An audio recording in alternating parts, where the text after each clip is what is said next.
Bonjour, bonsoir à tous, bienvenue sur cette magnifique plateforme. Merci de me suivre, Mireille Laco. Aujourd'hui, c'est mon 7e jour de mon partage sur le livre, la lecture du livre Avant de quitter votre emploi de Robert Kiyosaki.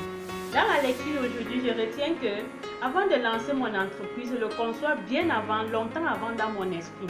Et mon job d'entrepreneur consiste à créer, bâtir une grande entreprise, employer le maximum de personnes, ajouter la valeur à mes clients, faire de mes collaborateurs prospères, également être une personne, un entrepreneur charitable et généreux, un citoyen charitable et généreux pour ma communauté. Rich Dad dit ceci: les perdants sont des personnes qui abandonnent quand ils échouent.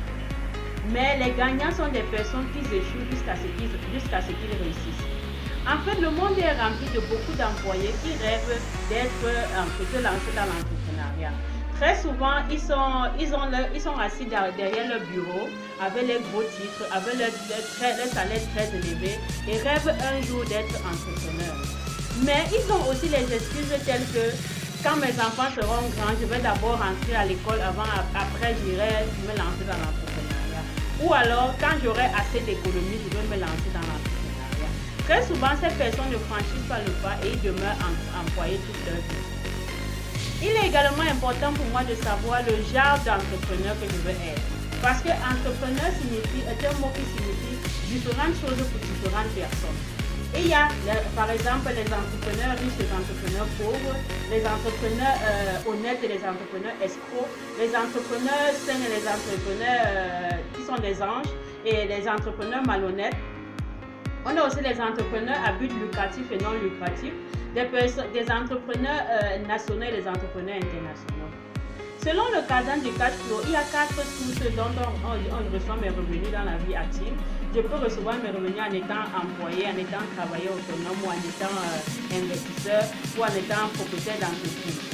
Et il est important de savoir que toutes les personnes dans ce cadran sont techniquement et émotionnellement différentes.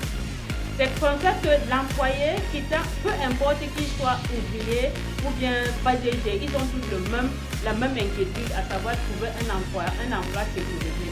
Ils sont en fait motivés par la peur de ne pas pouvoir trouver un emploi bien rémunéré ou un emploi qui leur offre une sécurité. C'est comme ça qu'ils demeurent dans le cadran employé toute leur vie.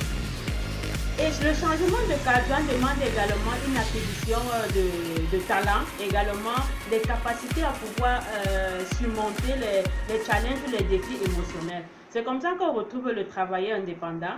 Le travailleur indépendant, c'est quelqu'un qui a pour phrase comme si tu veux que le travail soit bien fait, il faut le faire toi-même. Il a ce manque de confiance là. Il ne pense pas que ses collaborateurs peuvent faire mieux que lui.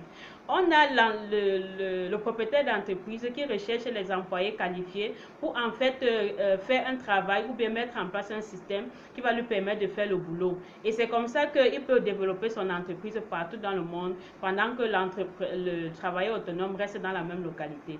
L'investisseur, pour sa part, c'est quelqu'un qui cherche les entrepreneurs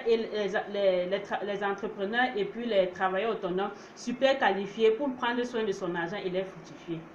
Avant de me lancer dans l'entrepreneuriat, il est important pour moi de savoir quel type d'entreprise existe, les avantages que m'offre et les limitations. Dans la prochaine vidéo, nous découvrons ensemble quels sont les avantages et les inconvénients de ce type d'entreprise. Restez scotchés, partagez, likez et abonnez-vous. Ciao!